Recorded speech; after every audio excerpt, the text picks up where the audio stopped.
Salam bela negara, salam Pancasila. Podcast edukasi bela negara hari ini mengambil tema peduli sampah. Kita mengunjungi seorang akademisi dan juga praktisi dalam pengolahan sampah. Beliau adalah Dr. Insinyur Anak Agung Dalem. Pak Agung, bisa cerita sedikit nggak kira-kira ini? Bagaimana kok Pak Agung ini bisa berkecimpung dalam dunia pengolahan sampah, Pak Agung? Dan sampai sekolah doktornya meneliti sampah. Coba cerita, Pak Agung. Ya, terima kasih. Saya sebenarnya basic dasar saya adalah teknik. Saya teknik geologi tentang pertambangan. Kemudian saya sempat bertugas di Dinas Pertambangan. Kemudian saya sekolah lagi ke perencanaan kota. Saya pindah ke Bapeda. Kemudian di Bapeda ke PU. Di PU lama. Di PU pas saya menduduki kepala bidang pengelolaan sumber daya air. Sumber daya air itu sekarang apa yang terjadi? Kalau pas musim sampah begini, semua saluran macet.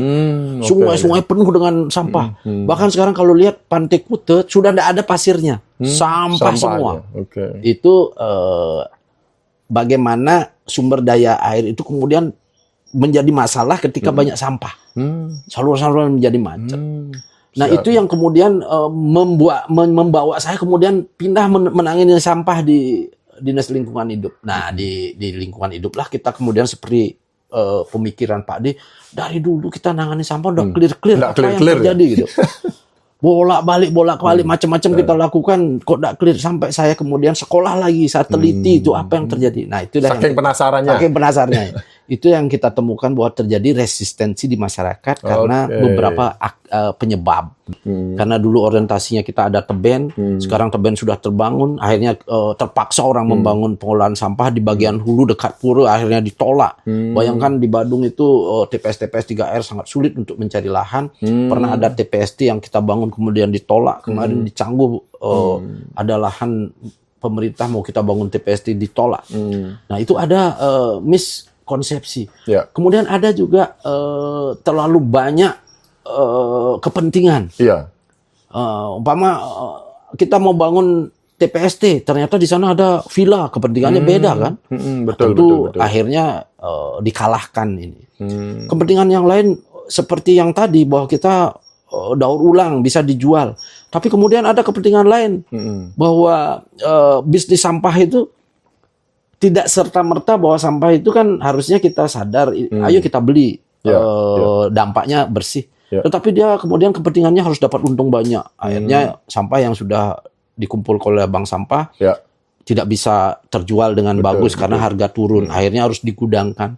Kalau lama digudangkan, lama-lama dia akan jadi sampah lagi. Jadi ada beda kepentingan. Yang lebih menonjol lagi di Bali. Bali ini adalah pusat destinasi. Dia seperti etalase. Hampir semua orang datang ke Bali. Kemudian di sini dia membuat program apa? Hanya program. Tetapi kemudian tidak benar-benar dilakukan. Banyak NGO gitu datang ke sini bagaimana dia bisa seperti mengolah sampah. Tapi ternyata itu kan mentok juga, tidak serius gitu loh. Nah, itulah membuat masyarakat resistensi. Seperti menolak dia karena seriusan kan itu. Nah, kita ingin mengubah sekarang hal-hal seperti itu. Kita akan siapkan pendampingan, kita akan sosialisasi bahwa semua orang harus berperan. Tapi kita siapkan juga fasilitas. Sehingga benar bahwa masyarakat mau memilih dan ada jalan keluar. Jangan sampai dia memilah tapi kemudian mentok tidak ada yang bisa dilakukan terhadap sampah tersebut. Akhirnya menjadi sampah kembali di mana-mana kan. Siap. Itu bagaimana sampai saya tertarik menangani sampah. Nah, akhirnya ya sampai gelarnya doktor terkait dengan sampah. Luar biasa nih Pak Agung. Iya, betul. Luar biasa.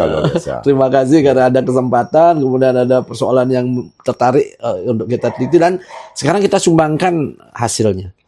Karena kalau ada orang berpikir tentang sampah itu rumit atau penelitian kita menjelaskan bahwa sebenarnya tidak rumit. Sebenarnya tetapi simple. Kita ini yang kadang-kadang nyelimet dulu. Harus ada kemauan. Hanya itu aja. Nah, terlalu berpikir yang aneh-aneh. Kan. Siap, Agung. Terima kasih, Pak Agung. Kita sebagai daerah pariwisata, Bali, ini masalahnya dari dulu terkait dengan sampah. Dan sampah ini menjadi momok di masyarakat. Nah, Pak Agung selaku praktisi juga akademisi terkait dengan sampah ini, apa kendalanya Pak Agung? Ya, kita bicara dari bela negara, bahwa kita Indonesia ini ke depan sudah digariskan untuk menjadi Indonesia emas. Nah, Indonesia emas ini tentu harus membangkitkan semua potensi yang ada di Indonesia. Betul. Bali adalah potensi strategis untuk Indonesia, untuk bangsa Indonesia. Betul, Pak. Karena dia merupakan destinasi wisata yang menghasilkan devisa ratusan triliun dalam 1 tahun. Kalau nggak salah itu 40%, Pak Agung. Iya. Nah, itu kalau seandainya ke depan darurat sampah terjadi di Bali, nah ini Bali akan menjadi sesuatu yang berimage kotor. Dan betul. Tentu akan beralih minat wisatawan datang ke Bali. Nah ini bangsa Indonesia bahaya ini. Bahaya. Sangat bahaya, Pak Agung. Sangat bahaya. Jadi bangsa Indonesia ini akan kehilangan satu simbol itu yang bisa membangkitkan Indonesia dan menjadi pendapatan yang penting. Oke, betul Pak Agung. Sebelum kita masuk ini dalam ini, sampah itu di jenisnya itu dibagi menjadi berapa nih Pak Agung? Biar bisa kita mengedukasi masyarakat, Pak Agung. Oke. Sekarang sampah yang ada di Bali sudah termasuk darurat. Kenapa saya katakan seperti itu? Karena pengelolaan sampah yang selama ini dilakukan masih belum menemukan sistem yang tepat.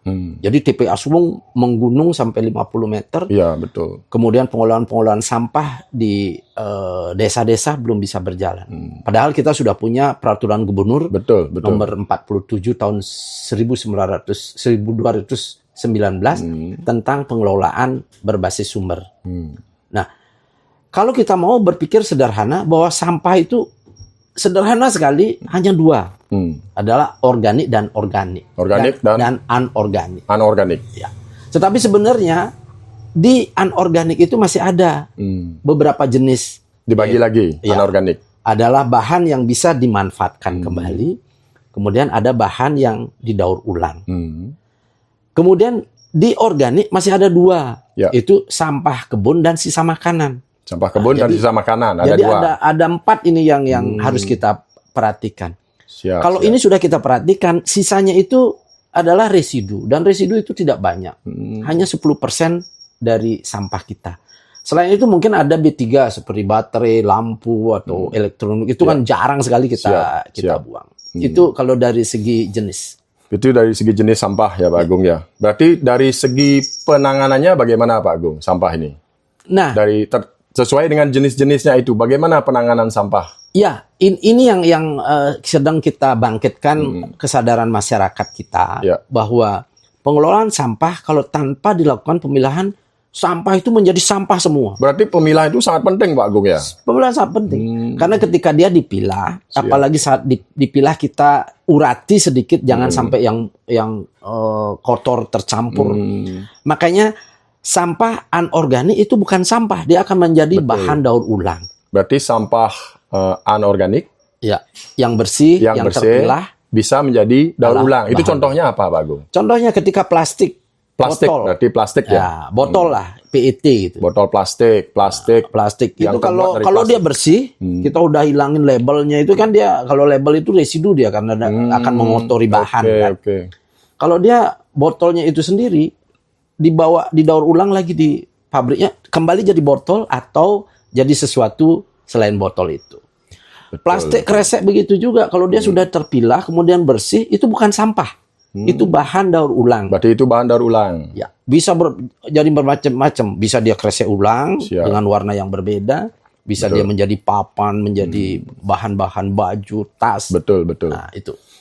Berarti sampah anorganik bisa didaur ulang dan bisa juga dimanfaatkan. Berarti dari plastik-plastik tersebut ya Betul. Pak Agung ya. Ya. Kemudian ya kalau yang organik gimana Pak Agung? Sampah sekarang organik. Sampah kita perlu diketahui nih oleh masyarakat semua.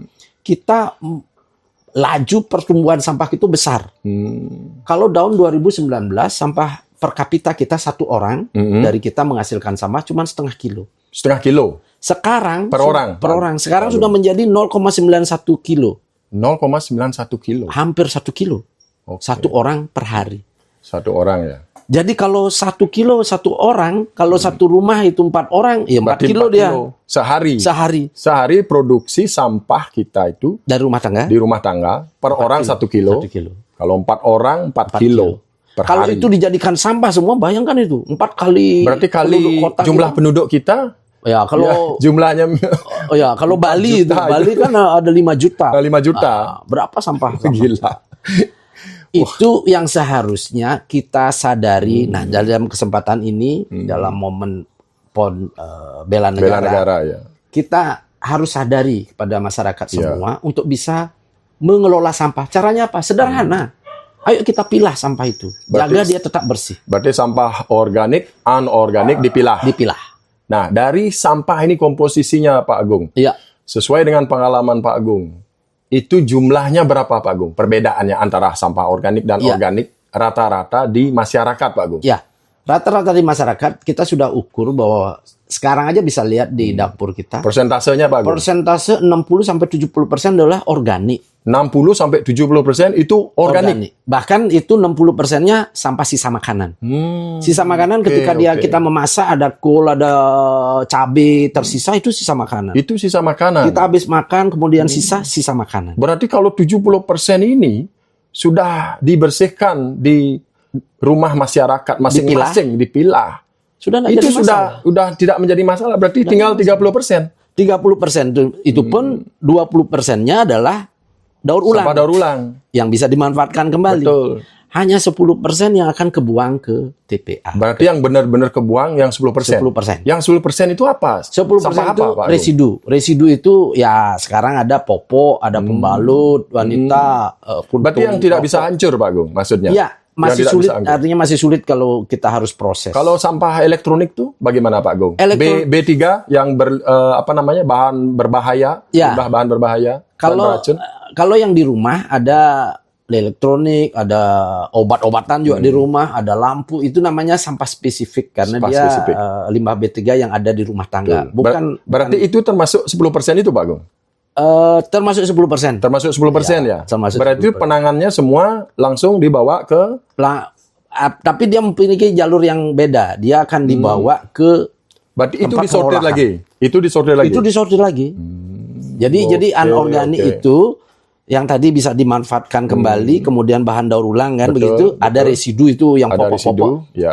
Yang satu lagi ada limbah spesifik namanya, Berarti sebenarnya itu 10% sebenarnya 10%. sebenarnya sampah yang yang harus dibuang. dan sisanya itu bisa diolah di masyarakat. Betul. Kalau masyarakat mau memilah. Mau memilah. Nah, sekarang Kuncinya memilah. Sekarang pertanyaan saya Pak Agung ini. Pemerintah ini sebagai penyelenggara ya dalam pengurusan sampah itu. Upayanya apa saja nih Pak Agung? Sudah. Artinya bahwa dari masa ke masa itu sampah ini terus jadi masalah. Ya. Ini yang perlu disadari bahwa pengelolaan sampah sebenarnya menurut undang-undang pun siapa yang menghasilkan sampah dia yang harus kelola. Jadi Itu undang-undang mengatakan seperti itu. Ya, jadi Ada sanksinya nggak kalau nggak dikelola? ada sanksinya. Apa sanksinya Pak Agung? Itu dari administrasi sampai sanksi pidana juga ada. Oh, itu ada. Ada. Jadi kalau sengaja dia membuang sampah mencemari lingkungan, Ya. itu sudah ada. Tapi selama ini implementasinya bagaimana? Implementnya belum bisa kita jalankan karena apa? Ini yang harus kita cari. Dan ternyata selama ini ketika kita melakukan pengelolaan sampah, terjadi juga secara simultan penolakan, terjadi resistensi. Penolakan dari masyarakat. Ya. Disuruh milah pun dia menolak. Padahal Disuruh milah menolak. Disuruh buang sampah pada jadwalnya menolak. Betul, tapi apakah pernah dari pemerintah ini mengadakan seminar-seminar terkait dengan sampah, Pak Agung, ke Banjar-Banjar? Kita kan punya sistem kearifan lokal yang luar biasa ya. Ya. Ada Banjar, Ya. ada desa adat. Ya. Nah, ini sebenarnya kalau diimplementasikan kan sebenarnya sangat mudah ya, teorinya ini mudah betul, ya. Betul. Nah, tapi faktanya di lapangan ini kenapa Ya. menjadi susah dan menjadi masalah? Bali ini unik. Bali ini memiliki culture yang hebat. Iya. Kita memiliki budaya hulu teben. Betul, betul. Hulu tempat suci, teben itu tempat yang tidak suci. Pembuangan, Nah, tempat pembuangan, kotor. mengolah sampah. Kalau zaman dulu orang punya hulu teben, punya tebe. Punya tebe Kita zaman di dulu. kampung masih punya tebe kan. Oke. Nah, jadi sampah-sampah yang kita pilah, Betul, kemudian bawa ke tebe. Jadi dia kompos. Mm-mm. Nah, yang plastik ini kita pisah kan. Sekarang tebe itu sudah hilang. Tebenya Kenapa? hilang. Hilang karena Bali ini bangkit begitu bersinar. Karena pariwisata, banyak pembangunan. Tebe itu sekarang jadi kosan, jadi Indomaret, dari Alfamart. Jadi sudah tidak ada tempat pemrosesan sampah di masing-masing rumah. Ya. Nah, kemudian kalau dilihat dari pertumbuhan sampah itu lebih rumit lagi. Sampah meningkat, kemudian aktivitas orang juga meningkat. Jadi dia sampai tidak punya waktu Tidak punya waktu untuk memilah. sampah. Berarti ini masalah. Tapi pemerintah sudah turun nggak ke desa-desa memberikan ceramah-ceramah terkait dengan sampah, seminar-seminar? Betul, itulah yang kita terus lakukan. Kita gugah mereka bahwa ketika dia hanya memikirkan mata pencaharian, lupa sama sampah, mata pencaharian ini pun bisa hilang. Iya. Ketika Bali jorok, sekarang kan ada lembaga perjalanan Amerika sudah melarang turis untuk datang ke Bali. Di tahun 2024. 2024 atau 25? Ya artinya dia terbitkan kan sebulan lalu. Berarti Bahwa dianggap bahwa Bali ini turis banyak ada tidak sampah. disarankan datang ke Banyak ada Bali sampah. karena banyak sampah jorok dan bisa ada penyakit. Iya, betul. Nah, kalau kita tidak tangani sampah, kita bermata pencaharian juga akan terhenti. Ya, Seperti waktu COVID itu kan kita enggak kerja apa-apa. Betul, Pak Agung, betul. Yang saya lihat di sini, kita sebagai generasi muda, artinya dengan jiwa bela negara, dengan ikut peduli dengan sampah, itu adalah suatu wujud bela negara. Betul. Seperti tadi Pak Agung bilang, kalau kita peduli dengan sampah, berarti kita ikut peduli dengan bangsa ini. Artinya, ini daerah pariwisata. Iya. Daerah pariwisata harus dijaga kebersihannya supaya orang asing tetap datang ke Bali Nyaman. dan ada pendapatan untuk kita dan peningkatan perekonomian untuk kesejahteraan masyarakat. Kan seperti itu. Ya, Indonesia Emas kemudian. Indonesia Emas tahun 2045. Tapi masalahnya sekarang yang tadi saya tanya, berarti pemerintah juga apakah sudah maksimal melakukan seminar-seminar turun ke lapangan? Ya. Kan seperti itu. Betul. Kalau itu dilakukan, niscaya masyarakat akan mulai berpikir. Artinya ini sebenarnya salah siapa nih? Ini saya bingung jadinya. Ya, begini ceritanya. Ini bukan masalah kekurangan sosialisasi, kurangan pendampingan. Kalau kita di pemerintah di Kabupaten Badung, bahkan sampai menerjunkan Babinsa, Babin Kamtibmas, PKK, kita berkolaborasi, mendampingi orang masing-masing ke rumah masing-masing untuk bisa memilah. Jadi tidak sekedar untuk edukasi, untuk memilah. Berarti ini dilaksanakan ya sepanjang tahun. Ini udah dua tahap, 2023 sama 2024 ini. Iya. Kita jadi seluruh desa udah kita lakukan seperti itu. Tetapi itu yang hasilnya belum maksimal. Belum maksimal karena di masyarakat seperti yang tadi ada resistensi. Iya. Ini yang kita benahi sekarang. Ketika masyarakat masih tidak percaya bahwa pilahan sampahnya dikelola dengan baik oleh pemerintah, dia biasanya resistensi. Ngapain kita pilah-pilah sampah toh jadi dicampur di truk, terus dicampur juga di TPA. Di Kabupaten Badung kita sudah sekarang membuat sistem integrasi.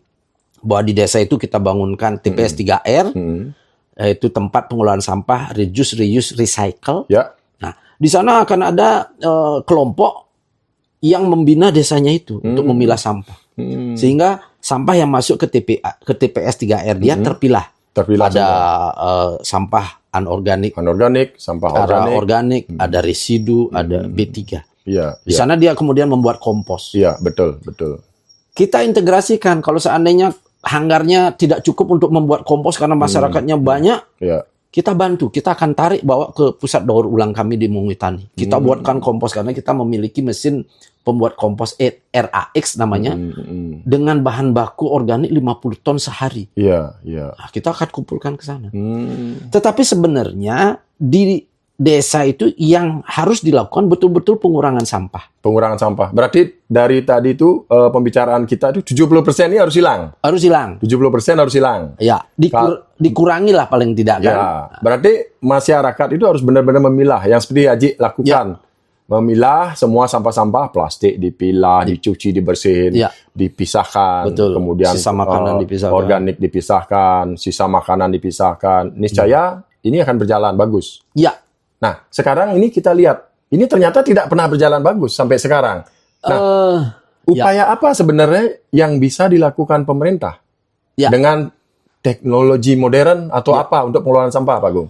Ya, sampah ini tidak bisa juga serta-merta kita lakukan dengan teknologi modern. Betul. Karena teknologi modern ketika kita melakukan inserator, adanya inserator, pembakaran, harusnya sampah itu sudah terpilah. Berarti kalau yang tetap harus terpilah. Iya, kalau kita mentah-mentah masuk ke sana, bayangkan kalau masuk ke sana besi, botol. Oh, nggak bisa berarti ya. Jadi berarti inserator kita jadi boros. Bayangkan kalau dia harusnya membakar sampah, tapi kemudian sekarang kaca, membakar besi. kaca, membakar besi, dan kemungkinan itu nggak habis dibakar. Nggak habis. Iya. Pasir masuk ke sana Betul, juga kan betul. gitu karena kotor kan. Dan yang parah, organik yang harusnya bisa dijadikan kompos Itu ikut terbakar. tidak jadi kompos. Sia-sia. Jadi kita harus mulai secara bertahap pikiran kita kurangi sampah. Cara mengurangi apa? Ya pertama itu Dari rumah tangga. Dari rumah tangga kalau kita belanja janganlah minta tas kresek. Sekarang kan senang sekali kalau tas kresek warna-warni dikasih satu minta lagi. Ayo yang sana. Tapi pemerintah sebenarnya kan sudah membuat suatu peraturan terkait dengan penggunaan plastik. Iya. Jadi di setiap swalayan, mal-mal besar itu kan sudah dilarang. Iya. Dilarang memberikan plastik. Iya. Tapi faktanya plastik masih banyak. Betul. Nah, ini datangnya dari mana nih Pak Agung kira-kira? Ketika kita menyarankan seperti itu atau melarang penggunaan plastik sekali pakai, masih bisa kita di toko-toko modern. Karena toko modern yang dijual kan kering-kering itu. Jadi dia bawa tas sekali pakai ya oke. Tapi ketika dia ke pasar ini masih masalah. Dia harus beli pindang. Pasar tradisional ya? Ya, beli tahu, beli yang berair. Betul. Akhirnya dia harus dikasih tas kresek. Masih sulit kita kondisikan masyarakat bawa tumbler sendiri, bawa box sendiri ke pasar. Itu susah sekali, repot sekali Pak Agung. Itu mengurangi. Kemudian yang paling penting di rumah ketika kita bisa memilah plastik yang kotor kita cuci sedikit tiriskan itu menjadi bahan daur ulang. Sisa makanan organik kebun masukkan kita buat sumur kompos namanya. Iya. Sumur kompos kedalamannya 1,5 meter. Sisa makanan yang di dapur saya ada masukkan ke sana. Masukkan ke kompos ya. Biopori ya Pak Agung, sama ya? Biopori kan kecil dia. Oh, ini itu biopori kecil, ini kompos besar. Ya, jadi masuk ke sana. Nanti 3 bulan yang akan datang kita sudah punya kompos di sumur itu. Oh, betul. Kemudian organik yang 60% sudah enggak keluar juga kan? Iya. Plastik sudah kita bawa ke bank sampah. Berarti caranya mungkin ke depan ini pemerintah pada saat izin membuat bangunan mungkin di sana syaratnya adalah membuat sumur kompos. Mungkin itu solusinya Pak Agung ya. Sekarang juga sudah kita gerakkan desa-desa daripada dia anggarannya mungkin tidak variatif gitu. Sekarang anggarkan di APBDes buat di penduduk itu sumur kompos. Iya. Seragam semua. Berarti jadi kita bisa memaksa masyarakat. Berarti sebenarnya kalau dari pemerintah, dari anggaran desa, itu yang dipakai untuk membuat sumur kompos. Pasti ini akan berhasil, Pak Agung. Berhasil. Kan berarti hanya 30% saja yang ke TPS 3R. Berarti 30% dan pemerintah bisa mengendal itu. Ya, yang 20% sudah dijual kan? Betul. Berarti yang dihandle kan 10% saja. Nah, itu kalau 10% saja udah enak sekali kita. Bisa kita inserasi, bisa kita bawa ke TPA. Betul. TPA-nya tidak akan segera. Betul. Nah, selain sampah ini kita anggap sebagai hal yang tidak berguna, kotor, dijauhi karena sampah ya, bau dan macam-macam. Itu sebenarnya ada nilai jualnya nggak Pak Agung itu sebenarnya? Iya, sebenarnya begini, sampah itu kan memang sesuatu yang memang sudah tidak digunakan lagi. Ya, betul. Nilai kalorinya paling rendah. Betul. Tetapi sebenarnya kalau kita pilah, dia masih berguna. Masih berguna ya. Kalau ke bank sampah masih ada yang beli. Walaupun memang tidak akan menghasilkan keuntungan besar. Tapi kan kita akan dapat lingkungan kita yang bersih, resik. Lingkungan bersih. Kan itu suatu keuntungan yang nggak bisa ternilai. Yang luar biasa. Karena akhirnya itu akan mendatangkan turis. Iya. Lingkungan Mendatangkan bersih, devisa. lingkungan sehat, mendatangkan turis, mendatangkan visa. Kita sehat juga. Devisa, ya. Kita Jadi, sehat. jangan dipikir jual sampah terus supaya untung besar-besaran, ya nggak bisa, namanya sudah sampah. Tetapi ada yang membeli kalau kita sudah pilah dengan baik dan bersih. Betul. Kompos pun kalau kita buat dia jadi kompos sudah berguna untuk tanaman. Kalau Ya. kita jual Dan bisa dijual juga. bisa dijual Berarti juga. itu adalah salah satu opportunities kita Ya. untuk melakukan bisnis kecil-kecil juga kan. Ya. Kalau sampah dikelola dengan baik dan benar. Kan ini sesuatu, Bali ini hebat. Ketika dia pariwisata, dia butuh seni. Dia butuh tanaman yang bagus-bagus. Kalau seandainya orang mau berkebun di rumahnya masing-masing, tanaman hias, anggrek apa, Oh, jadi asri jadinya. itu bisa dijual juga ke Betul. villa. Kan kita banyak villa. Sebenarnya banyak itu fungsinya Pak Agung ya. Cuman masyarakat mungkin belum melihat ya. Iya. Karena melihatnya sepele. Sepele. Ya, Ini padahal dari plastik itu sendiri, Ya. kalau bisa dikumpuli, diproses, dibuatkan biji-biji plastik, itu Ya. pun bisa dengan nilai tinggi Ya. jualnya, karena bisa dipakai untuk membuat bahan-bahan daur ulang, Ya. bisa juga membuat Ya. pulping dan Ya. segala hal Ya. seperti itu ya Pak Ya. Agung ya. Ya, artinya jangan bilang bahwa nilainya tinggi, tetapi ada nilai Ada nilai. yang berdampak sangat signifikan sama kita. Ya. Karena bersih dan sehat. Ya, betul Pak Agung. Memang sampah ini memang dari dulu ini jadi masalah. Kadang saya berpikir begini Pak Agung, kenapa urusan sampah yang teorinya simpel, Ya. sangat simpel kan? Tadi Pak Agung bilang dipilah, dikelola, 70% udah hilang, sisa masih lagi 30%, itu pun 20%-nya bisa dijual, mendapatkan uang, kemudian 10%-nya itu yang benar-benar dibuang. Ya. Kan seperti itu. Oke. Nah, itu kan teorinya gampang. Jadi gampang. Tapi dalam prakteknya ternyata tidak segampang itu. Ya. Dan kita punya profesor, Ya. punya doktor, punya ahli-ahli. Banyak ini. Tapi sampai saat ini belum ada realisasi untuk menyelesaikan sampah ini. Ya, perlu diingat bahwa tidak semua seperti bangsa Indonesia yang ingin memperjuangkan bangsanya dengan sungguh-sungguh gitu. betul. Masih ada yang males-malesan. Berarti masih ada yang tidak peduli. Ya. Sebenarnya simpel.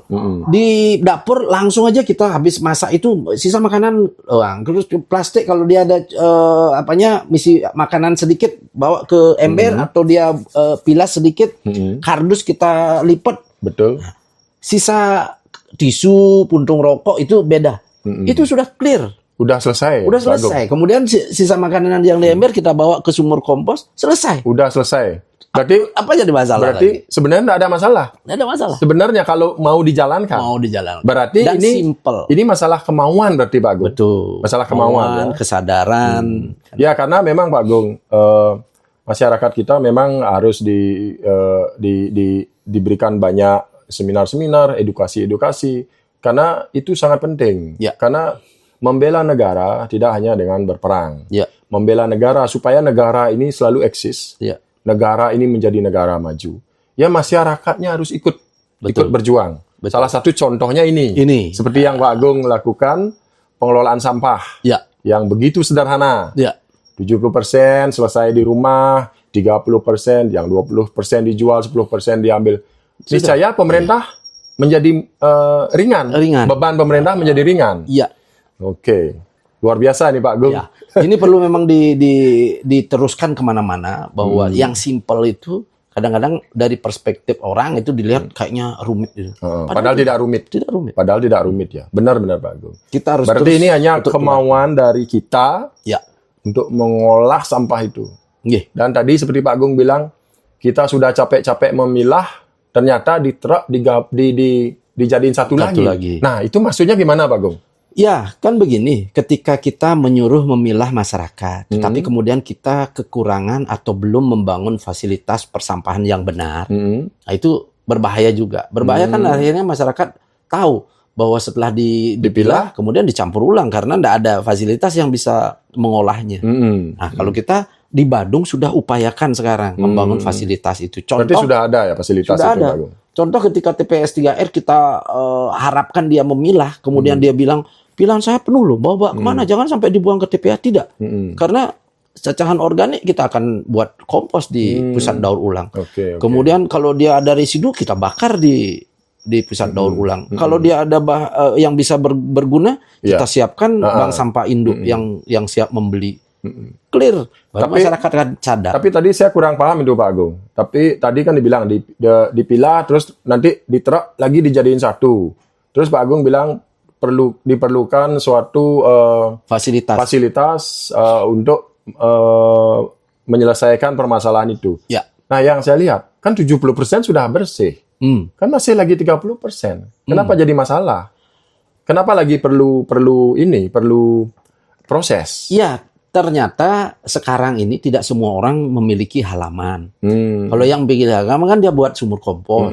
Tetapi kalau yang kos, bahkan sekarang ada yang rumah bertingkat, itu kan tidak ada halamannya. Dia perlu memilah. Oh, oke. Pilahan itulah yang harus kita angkut terpola, terjadwal, beda hari, beda truk. Kemudian dibawa kemana? Beda juga. Kalau dia organik, berarti intinya pilahnya harus terjadi. Pilahnya yang harus terjadi. Nah, kalau itu sudah terjadi, semua berjalan. Berjalan semua. Semua bisa. Bisa. Berarti ini intinya di masyarakat harus dipilah. Ini wajib. Wajib. Kalau dia bisa membuat kompos sendiri, lebih bagus lagi. Karena yang keluar lebih sedikit lagi. Yang ditangani pemerintah. Nah, sekarang baru dipahami itu. Supaya masyarakat nih paham ini Pak Agung. Bahwa kita perlu dipilah. Karena kalau tidak dipilah, tidak bisa diproses. Menjadi sampah. Intinya itu. Dan ini pasti clear nanti masalahnya ya. Kalau sudah seperti itu. Pasti clear. Berarti ke depan upaya pemerintah adalah memberikan lebih banyak edukasi ke masyarakat. Supaya masyarakat sadar pentingnya pemilahan sampah. Berarti seperti itu. Oke, Pak Agung, terima kasih banyak karena waktu kita terbatas. Nanti akan berlanjut lagi dengan edukasi-edukasi lain. Siap. Kami mengucapkan terima kasih pada Pak Agung. Semoga ke depan masalah sampah ini bisa terselesaikan dan Bali menjadi tempat yang bersih. Ya, tempatnya para dewata yang resik. Seribu pura. Mari kita jaga bersama-sama. Betul. Terima kasih Pak Agung. Siap. Om Santi. Om. Sukses semua Pak Agung. Demikian tadi podcast kita dengan Anak Agung Dalem. Luar biasa. Semoga podcast ini bisa bermanfaat, menjadi edukasi kepada masyarakat, mengingatkan kita, pentingnya kita ikut berperan dalam bidang kepedulian terhadap sampah. Sampai jumpa lagi di podcast kita yang akan datang. Salam bela negara, salam Pancasila.